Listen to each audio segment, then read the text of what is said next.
It's time for KPBS Midday Edition. Summer's here, San Diego, and we have some ideas for you to plan a great staycation. I'm Andrew Bracken, in for Jade Hindman, with conversations that keep you informed, inspired, and make you think.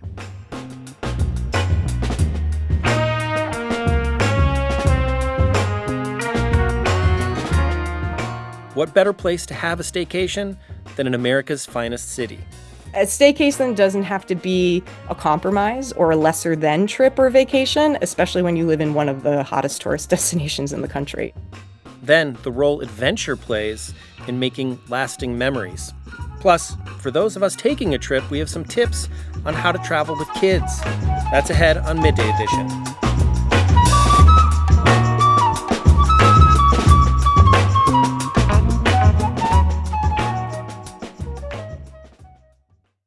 Summer's here in San Diego, and so are the tourists. With our near-perfect weather and the beaches, it's no surprise that our city, it's a big travel destination. But if you live here, it can be easy to take it all for granted.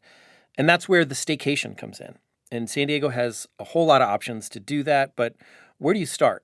Joining me is Jackie Bryant. She's business development strategist at San Diego Magazine. Hey, Jackie.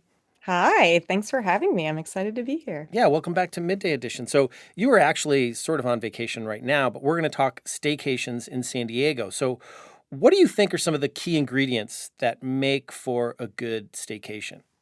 Okay, so obviously we are spoiled for options here in San Diego, being a tourist town.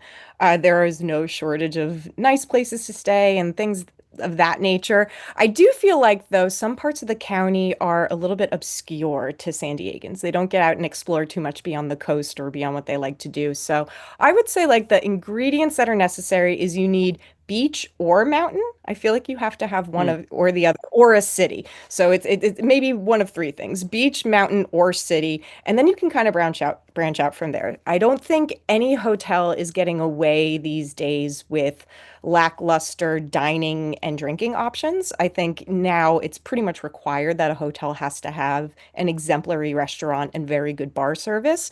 I don't think properties are really getting away without pools anymore, unless they are historic and boutique and in like very interesting downtown walkable accessible areas, or they're in like very special natural places. So I would say a combination of all of those things.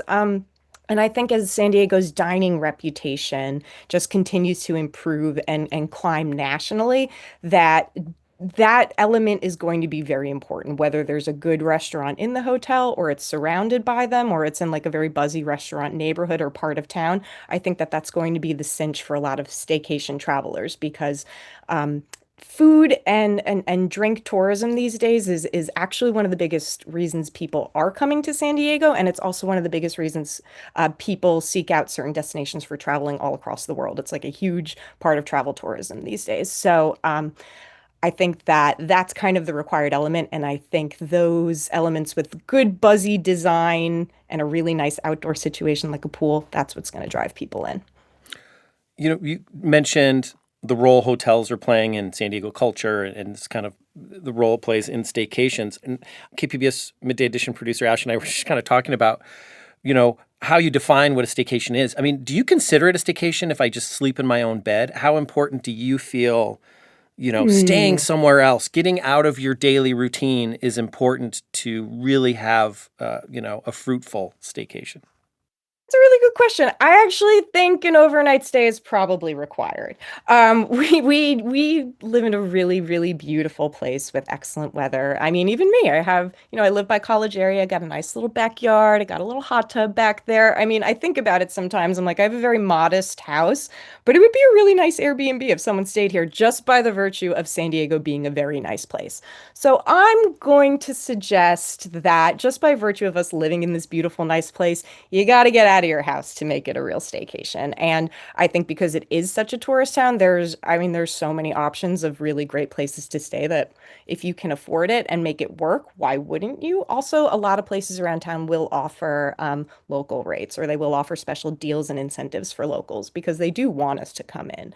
And I'll add something else to that because I do a lot of food and drinks writing, and I used to do a ton of travel writing, and I still am sort of like in that realm.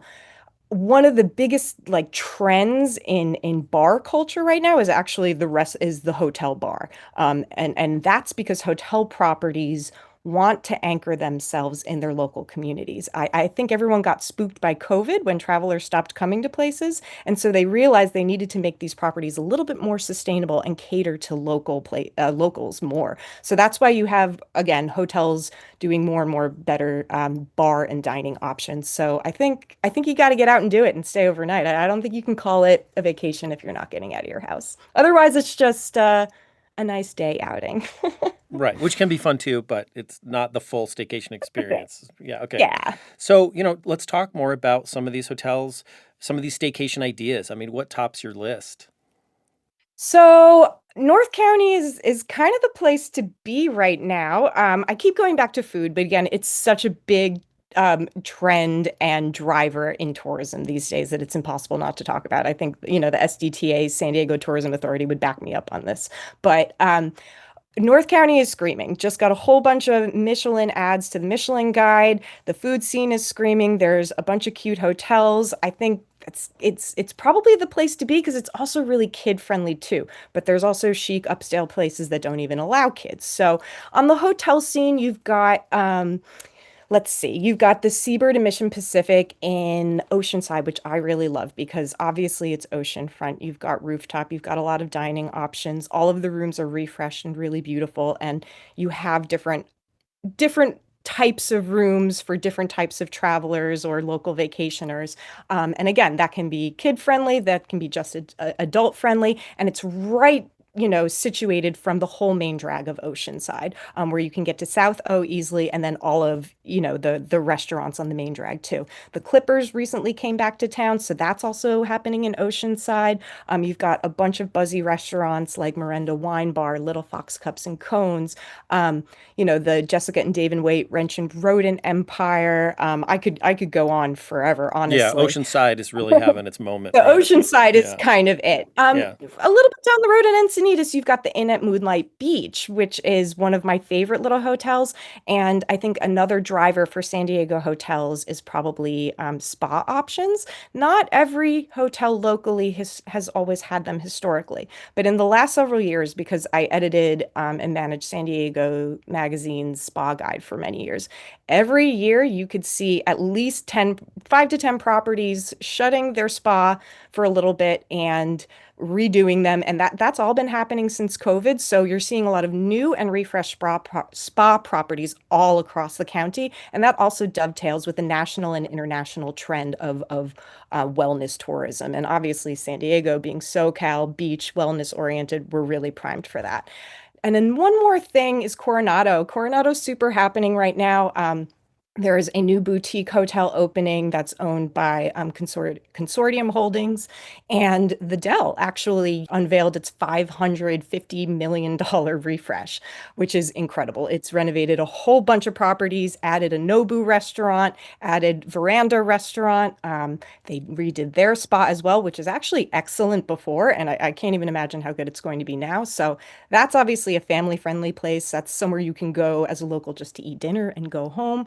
And they've added a whole bunch of new hotel rooms and even refreshed all of the old parts. So I would say North County, the Dell, probably the two things that are most happening right now. And then I'll throw in very quickly the opening of the Gaylord Pacific, obviously in Chula Vista Chula at the Vista. waterfront. Yeah, that's the biggest hotel project in California history, and that just opened, so that's a huge one too. Yeah, tell us more about that. I mean, I've seen some pictures of some cool looking water slides, but Yeah. what would make yeah, what's the draw there that's drawn people there this summer? It's huge. And I think that's the main thing. This is something interesting about San Diego is that historically, and that's because of coastal laws and CEQA and all sorts of, different regulations and private property owning and public property, hotels have not really been able to take too much advantage of our ocean front. And that's kind of a nice consequence of California's environmental laws, right? So it's very interesting that the Gaylord opens on the waterfront.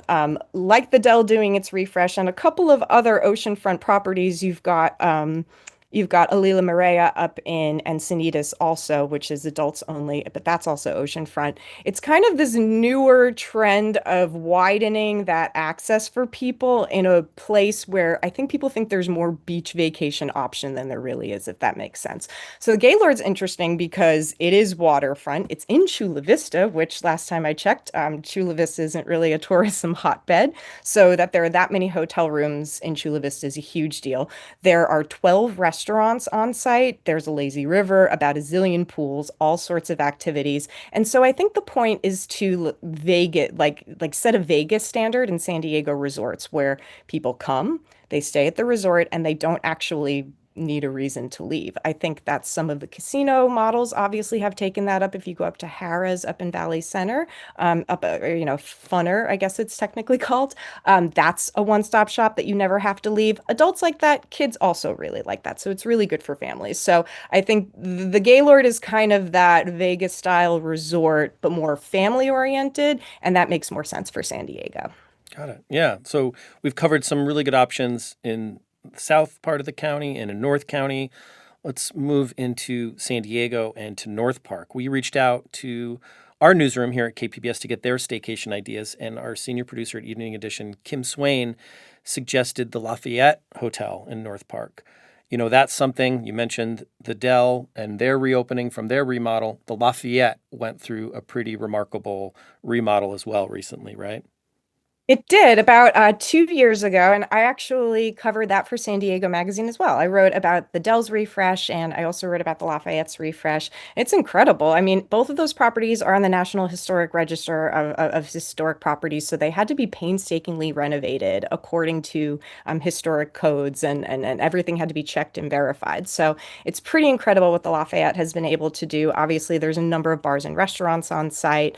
They redone the pool, refreshed the rooms. It's the same original footprint, so you're not going to get like bigger, more luxurious rooms necessarily, but the finishes are updated. And I think it's really breathed new life into that stretch of El Cajon. And I know that it's somewhere that obviously people come from out of town, but I know tons of people who have hung out there. And me personally, I have actually done two staycations there, one solo and one with my whole family, including my kids. And I know among the maybe like Gen X millennials set with young kids right now, it's actually a very, very, very popular place to do staycations with your kids.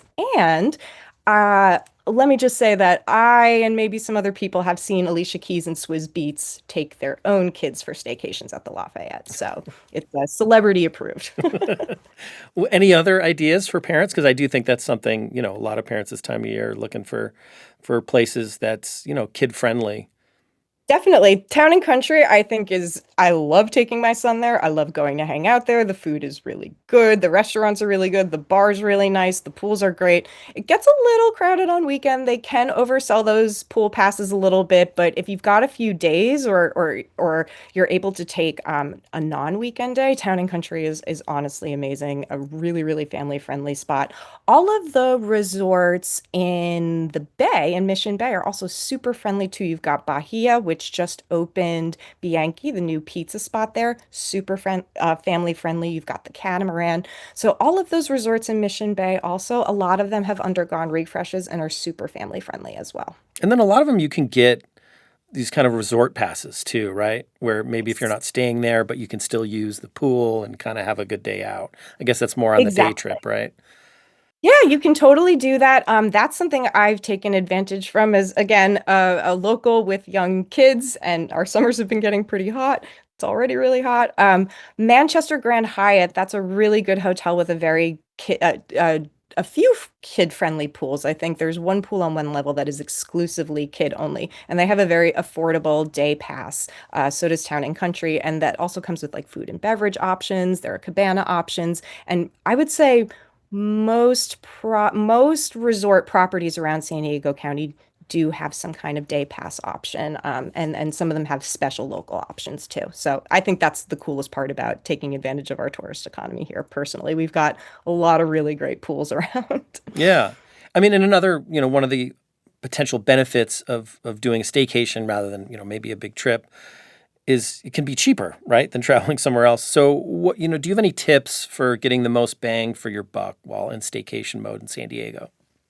Definitely. I do want to encourage people to remember that we live near an international border and also in a very geographically diverse region. So, of course, we've got the beach in San Diego proper, North County, South County.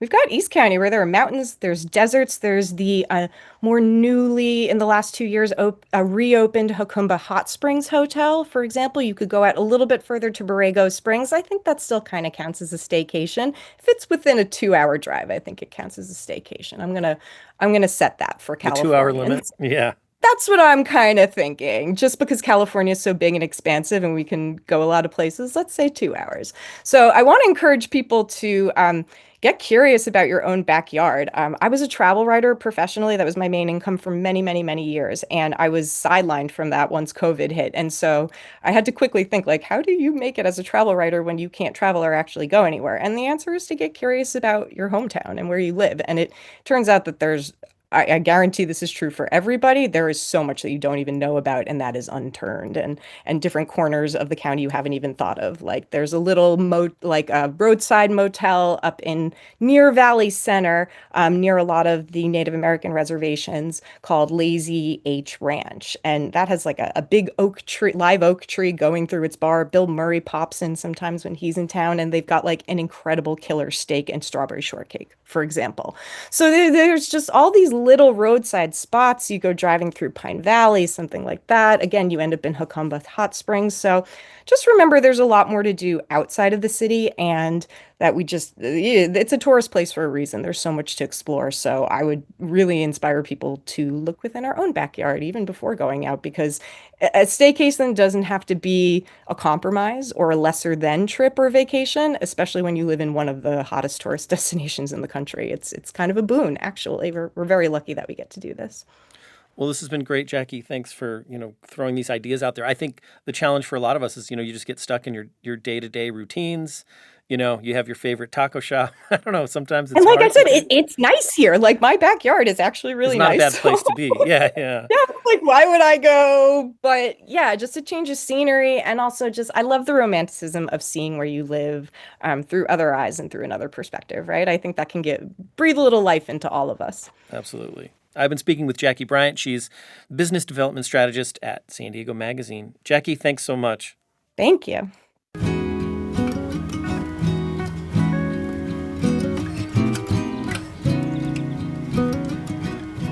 When Midday Edition returns, we continue our exploration of the San Diego staycation and the importance of adding a little adventure into it. Summer's the best time, I think, to have an adventure here. I mean, we have everything here. We have mountains, we have coast, we have beaches, we have waves. That's coming up after the break.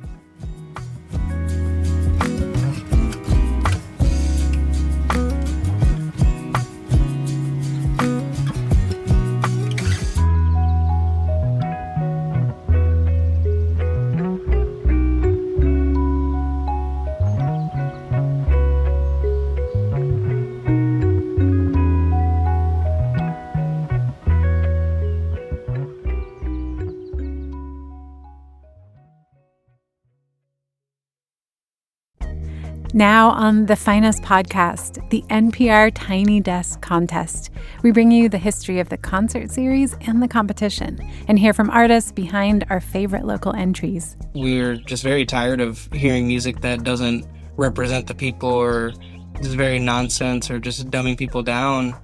People want to relate to the music that they're listening to. People want to hear people's stories or struggles. Listen now wherever you get your podcasts. You're listening to KPBS Midday Edition. I'm Andrew Bracken, in for Jade Hindman. On the show today, we're talking about how to plan the perfect staycation here in San Diego. And lucky for us, there's a lot of options. We have hotels, we have luxury resorts, pools, spas, you name it. Another great option, though, is to get out in nature. And joining me with some ideas to do that is Shelby Stanger. She is the author of the book Will to Wild and host of the REI podcast, Wild Ideas Worth Living. Shelby, welcome back to Midday Edition. I'm always excited to be here. Thank you for having me. We're excited to have you. So what makes something an adventure in your view? Oh, something's an adventure if it gets you a little out of your comfort zone and scares you, but also propels your life forward in a positive way. So Climbing a mountain is a little scary, but once you get to the top, you can't help but feel better about yourself and your whole day. And there's so many good things about adventure, but an adventure, in my opinion, also has to be in nature because nature is healing, but it also adds this element of surprise. And there's so many chances to experience the wonderful benefits of awe in nature.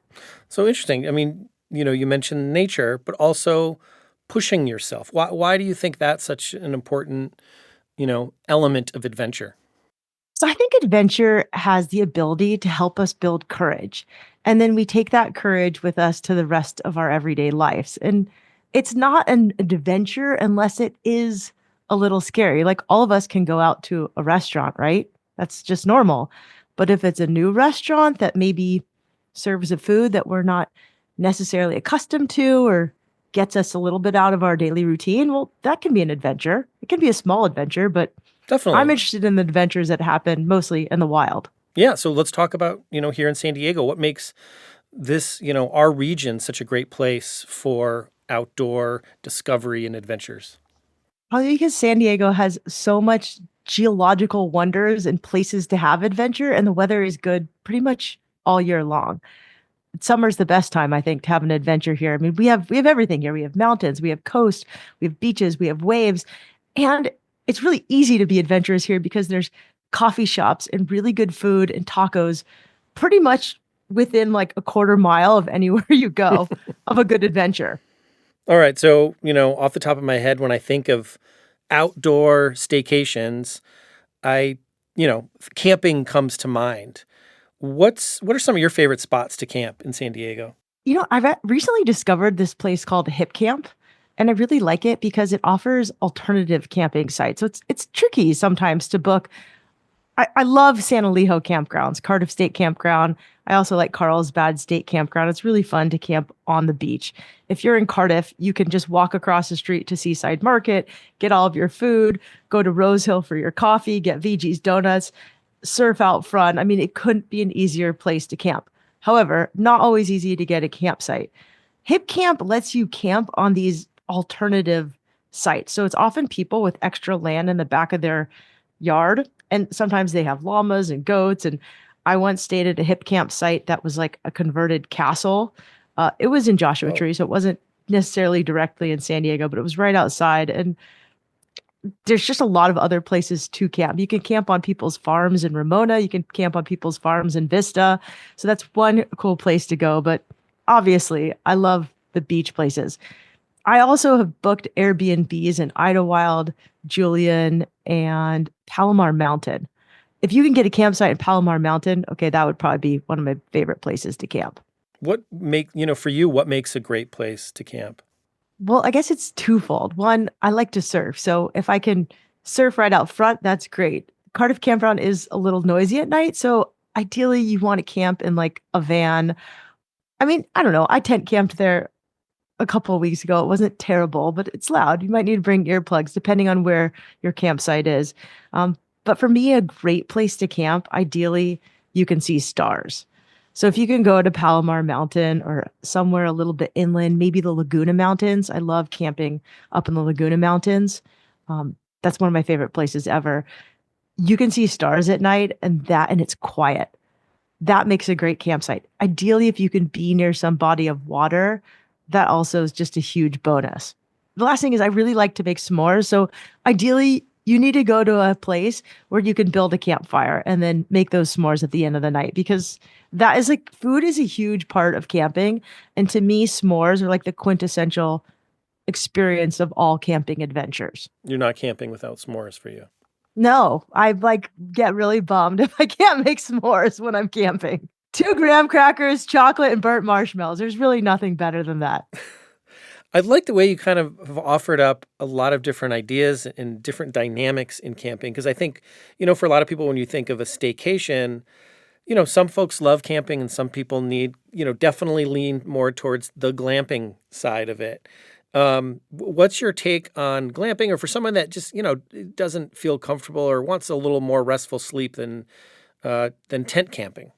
I mean, I'm a big fan of glamping or just getting a cabin. Not everybody has ever not everybody enjoys just sleeping in a tent.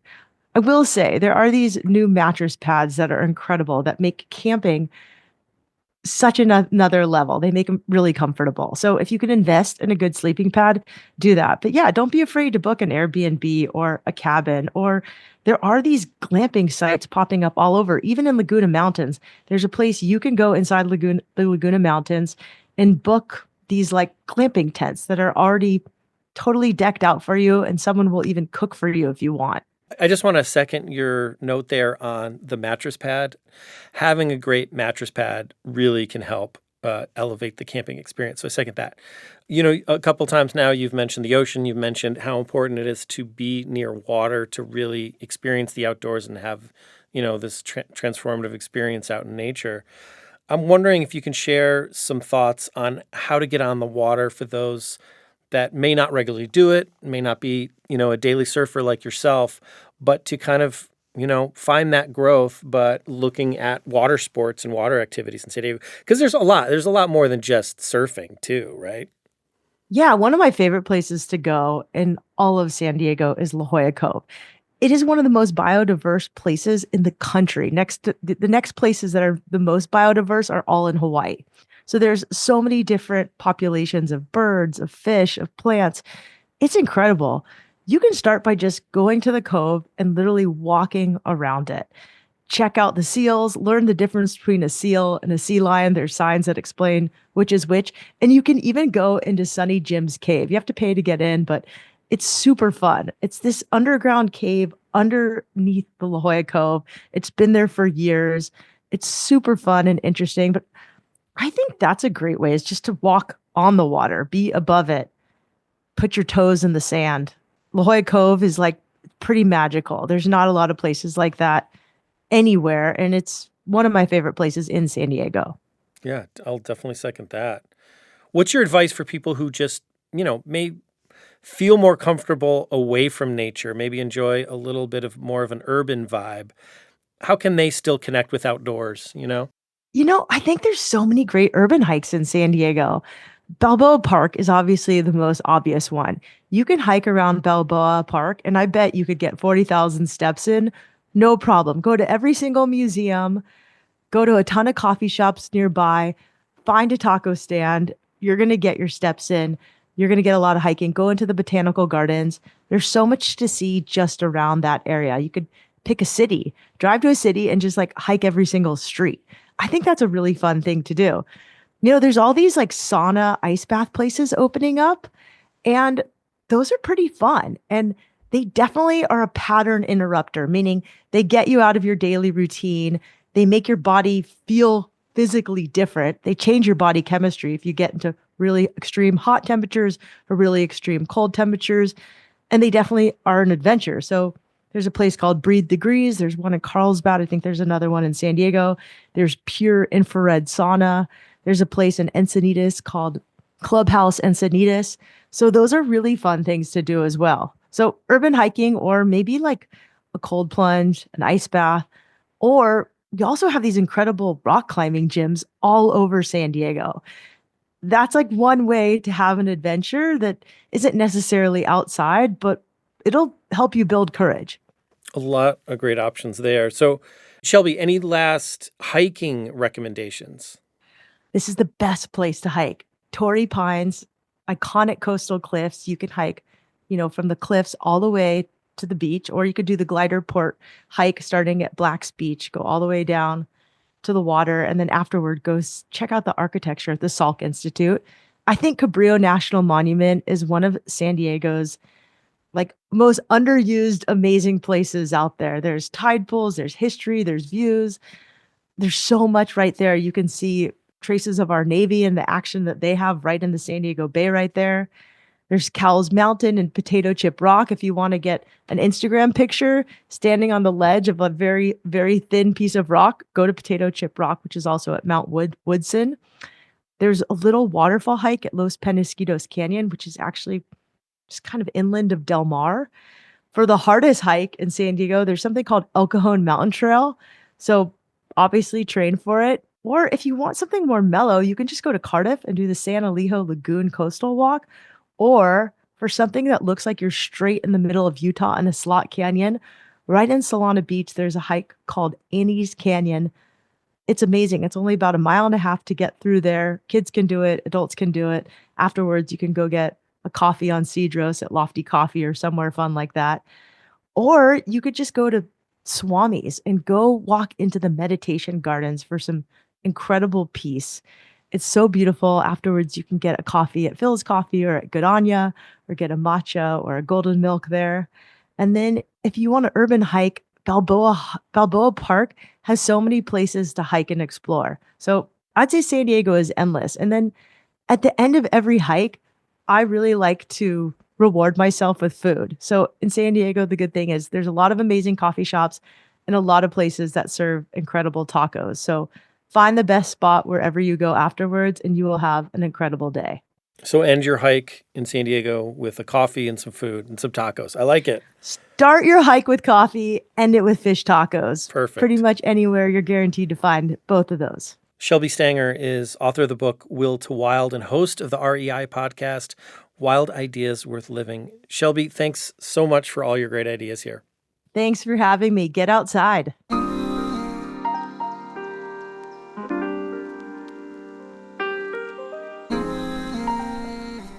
When we come back, we turn from staycations to vacations and learn some things to keep in mind when traveling with kids. Adjust your expectations a little bit. If you're expecting everyone's going to be on their best behavior because it's vacation, it's probably not going to happen. I'm sure they will to some degree, but there's going to be moments. That's ahead on Midday Edition.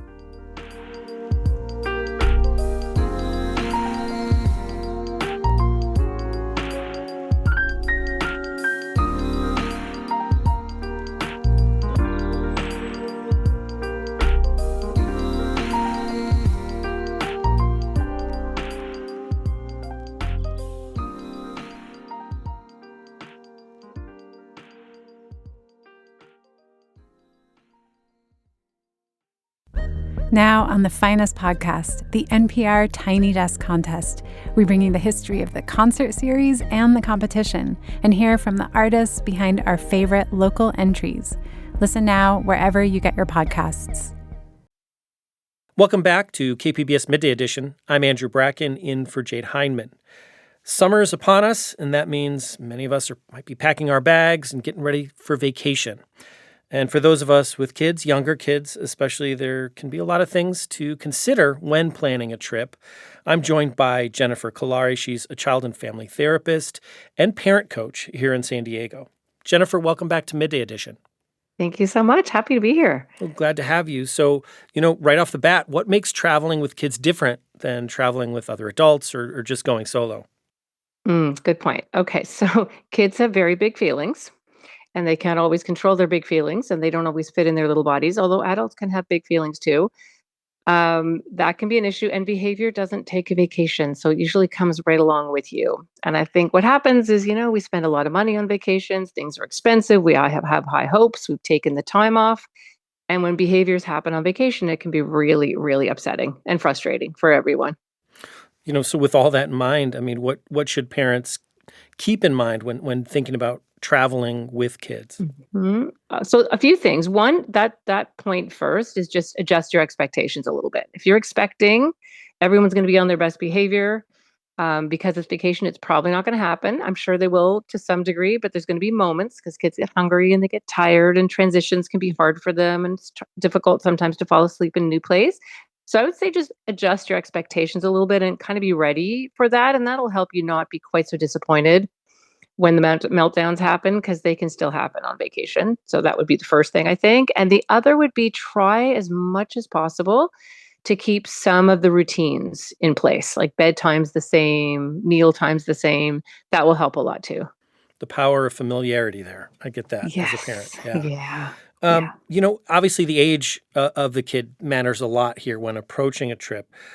How should we think about that in choosing where we're going, and then not only where we go, but what we're going to do there, right? Because I may not go to the Louvre if I'm with my toddler necessarily, right? Exactly. So I think the first thing is make sure that you're choosing activities and things that you can be doing that really are fairly age appropriate. If you have kids with a big age gap, then just be ready to divide and conquer a little bit. The older kids can go and do one thing while somebody else takes the younger child, and then you can kind of switch.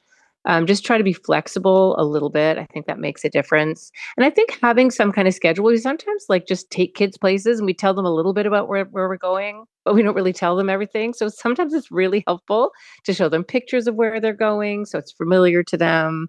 A picture of the room if you're in a room, or if it's a campground, the campground, and just rehearse it and talk about it a little bit. And then try to keep some structure to the day. So you're doing a couple of activities, maybe, or maybe one big activity, and then have some downtime and some rest time in there because kids get overwhelmed. I love that. This is really great tips there. What are some other things we might want to avoid when traveling with kids? So, it gets tricky because some kids are really flexible and they're up for anything and they're like, let's go. And other kids can do like one thing and then they're exhausted or cranky or tired. So I think the main pillars are making sure that everyone's eating regularly because sometimes we either forget on vacation or we're like, oh, we're going to this restaurant soon. So let's not eat now because then they're going to spoil their dinner. But hungry kids and tired kids and kids in the middle of transitions doesn't always go well together. So you need to be one of those parents, honestly, that has a protein snack handy in your bag, in your backpack, in your purse. And it has to be protein because protein really helps to support the central nervous system. So just having something, with a carb or even just a piece of fruit isn't enough. You have something with a protein. It'll make a huge, huge difference with behavior. So avoiding the hanger. I get that. I'm definitely Yes. down with that. Yes. I mean, Parents too. right. That's true. That's true. Another thing I'm thinking about here is, I don't know, when I take my kids on vacation, I might want to push them a little bit to explore a new Of place, a new culture. course. But you're right, it's like a balance. I mean, just to take an example, we were in Japan, and we really had to balance it out between maybe going to like the Pokemon Cafe and, Yeah. a temple or a historic site, right? And Yeah, it was a really, exactly. tricky balance. We didn't always get it right. But Yep. yeah, I mean, talk to me about that and how you work with parents, to plan trips like that, where you want to kind of give them a Yeah. little vitamins there, I guess, Of right? course, and you want them to explore the world. I mean, that's the best thing in the world for like being a human and understanding other people and just belonging is to travel and see different places and different cultures or even just different parts of the country. So I think that's really important. I think it's that balance though, and but you can also divide and conquer. So work it out if there's two of you, try to work it out that one maybe gets to go to the temple, the other one stays and does something else, and then you switch, and then the other one can go somewhere while the other parent's sort of on duty. I mean, you're on this beautiful vacation. Obviously, a trip like Japan is a trip of a lifetime. So you don't want to go there and only see things that your kids are happy to see, and you want to push them a little bit, but see if you can divide and conquer both with the kids and also share duties with each other. It makes a huge difference. I'm also curious, your thoughts on, incorporating our kids in choosing where we're going to go for a trip. What do you Mm. recommend there? So it's a good question, but here's the thing. Like, I feel kids need to make choices that kids should make, like what to wear, maybe, right? Or they what they prefer in terms of, I don't know, a dessert. But big things like vacations, if you involve them too much, then it gives them a little bit too much power, right? And you're planning it, you're the adult, you know where you're going, you know what's best. I think it's best to give them perceived choice. So you might have two places, let's say, that you're thinking between, and you can ask them for input. But just be really clear that it's an adult decision and mommy and daddy will be making this choice, but you're interested in what they have to say. If you give them too much choice, A, it's too much power. And then B, if they don't end up going where they want, or if one kid got their first pick and the other one didn't, you're already dealing with that before you've even gotten to the airport or in the car. Absolutely. Yeah. Another pretty common experience is, those of us with multiple kids is sibling arguments and sibling conflict. Hmm. How do you as a Sure. parent manage the complexities that come with Yeah. sibling dynamics? Yeah, that's a good question. And again, keeping in mind that just because everyone's on vacation doesn't mean they're not going to fight. Like they're still going to get cranky and they're going to get tired and they're going to get overwhelmed. Kids get kind of sensory overload. They also get bored and they will bug each other and they will start up with each other. And one of the things about siblings, we could have a whole conversation about siblings, is that they're actually practicing life with each other. So a certain amount of bickering and fighting is how they're figuring out how to be humans, how to be adult, right? When to be heard, when not to be heard, when to let something go, how to share. And siblings spend more time with each other than they do with their parents. So just first of all, understanding that's a normal developmental thing. I mean, if it's too much, that's a problem, but there's always going to be a bit of that. And I think the best thing to do with that, and this works everywhere, not just on vacation, is to talk about the concept of friendship moves and friendship blocks.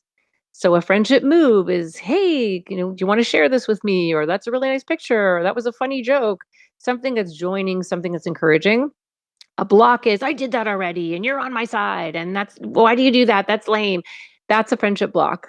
And Mm. so if you have a conversation with them before you head out on your trip or your camping trip or your big trip, whatever it is, and just say, hey guys, I want to see as many friendship moves as we can see during this trip or in this on our car trip or whatever it is. So you don't have to use a whole bunch of language. Don't do that. It's not nice when you say this. It's just, hey, that's a block. Let's hear a couple of moves to undo that block. And it's just a simple, clean way without a ton of language and blabbing, because we talk a lot sometimes to our kids and they tune us out. And then put them in the same boat. Have them work together. Don't have them compete with each other. Just say, hey, guys, I want to see a lot of friendship moves while we're visiting this, whatever, or while we're in the car or on the train or whatever we happen to be. And then together, if they do a lot of friendship moves, then they can choose something later or they earn something later, but they've worked together. Don't put them against each other because one kid will always win, right? So make Hmm. sure they're a team, the two of them trying to create friendship moves. Friendship moves. I love that. Well, and I'm just going through my head some of my favorite memories traveling with my kids. I mean, I'm just curious, what are some of your favorite memories traveling with kids? I have a big age gap with my kids. So I have two older ones, and then my youngest is almost 8 years younger than the other one. So we have lots of great memories, but we made them fabulous memories by dividing and conquering. So we went to Europe when our two oldest ones were teens, which is a whole different thing traveling with teens. We can save a minute for that. But they were great and they could go to museums and they did want to go see all these things. And my little one was like, I don't want to see any more rocks. And we're like in the Acropolis, right? So it happens. But we did a lot of divide and conquer. We just felt like it was important to split ourselves up, and you can even do that, at the zoo or something. And instead of having the whole day be ruined or everyone's crying or mad or you're upset how expensive it was and nobody's happy, two people, one person takes two kids, you go off and do something, one takes one, you meet for a snack, you talk about what you saw, you switch kids, you go off, you come back for lunch. So you're like expanding and contracting. Mm. But I would say Europe was probably the most outstanding trip for us. We were very lucky to go there. And we just made it work, even with an 8-year age gap. We just made it work. I mean, talk to me more about traveling with teens. I mean, we hear Mm. about teenage emotions and the angst that come with it. What suggestions and what was your experience like? Well, so my two were actually pretty good, but a lot of teenagers are pretty sullen. Like they got the arms crossed, and they're a lot of us and eye rolls, and that can be really infuriating as a parent when you spend all this money and you're supposed to be having fun, and they look absolutely miserable. I think probably the best thing is to adjust expectations. That really is a developmental stage in some ways, and sort of front load with them before you go. They also need a little bit of time to be alone and hang out. It's really a lot having, hormones raging and thinking everybody's looking at you and worrying about how your hair looks and whether you have a zit. I mean, all those things are real for them and they don't go away just because you're on vacation. Sometimes it could be even more intense. Leaving lots of time for, getting ready in the morning and making sure they're, have time to get dressed before they go to dinner. They tend to get really stuck around, especially girls, around transitional things. They do need some time to just be alone and have some quiet time. So respecting that. And then try really hard not to pull them out of it so much. That actually can sometimes drive teens more into that kind of cranky space where you're like, come on, we're having fun. Aren't you having fun? What about that? And they're just more like, even if they want to have fun, they're like fighting it a little Yeah, bit. yeah.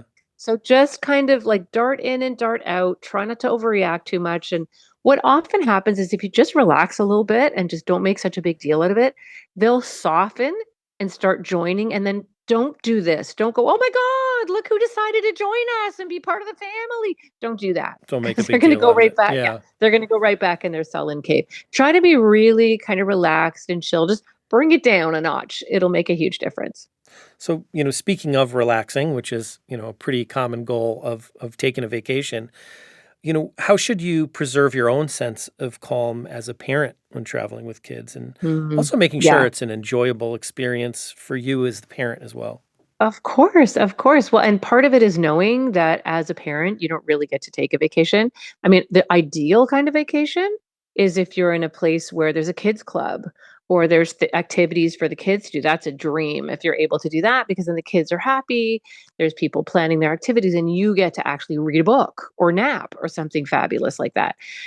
If you can't, then just, dividing and conquer a little bit. If you're a single parent, that's really challenging. But, if you're together, if you're a couple, then just take turns. Take turns. Somebody goes for a walk, somebody has a little nap, somebody reads a couple chapters of their book. That can really help. And then trying not to do too much in a day. If you try to do too much in a day, especially if you have kids that get overwhelmed and they kind of have sensory issues, you're going to end up with meltdowns and you're going to end up being really resentful and angry. So maybe sometimes less is more. It's a lot of great advice and kind of the perfect time for it for a lot of families right now. Really appreciate your time. I've been speaking with Jennifer Kolari. She's a child and family therapist and parent coach here in San Diego. Jennifer, thanks again for all your advice. Oh, you're so welcome. Happy vacations, everybody.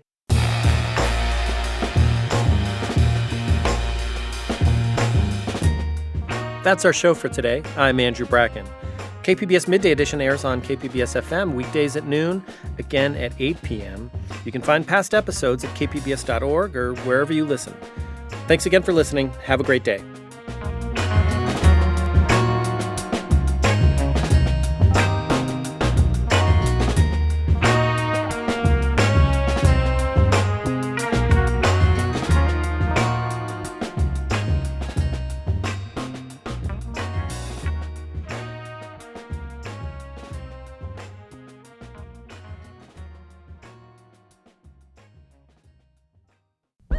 Now on the Finest podcast, the NPR Tiny Desk Contest, we highlight our favorite local entries and hear from the artists who made them.